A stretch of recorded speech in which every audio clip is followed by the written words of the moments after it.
Well, I went to Dublin in 1966 for the commemoration, the 50th anniversary. At that time, I never knew of the existence of Frongoch, not even the village. Then, a couple of years later, I met a man called Joe Clark, who'd been a prisoner at Frongoch, and he was the one who started me off. It gradually became an obsession, but there was nothing much written on the subject, apart from one book in 1917, the year after the internments.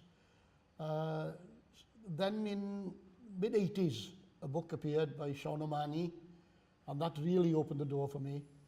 So I went on to write a book in Welsh and a book in English on Frongoch, and they're now in the extended editions.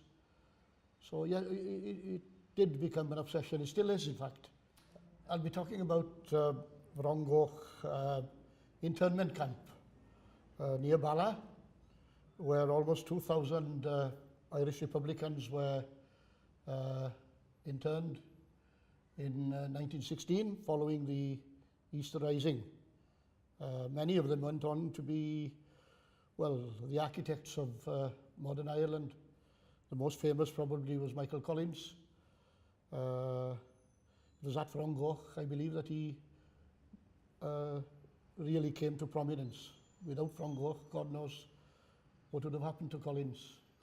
Well, Frongoch was chosen as a camp because it was already a German prison camp.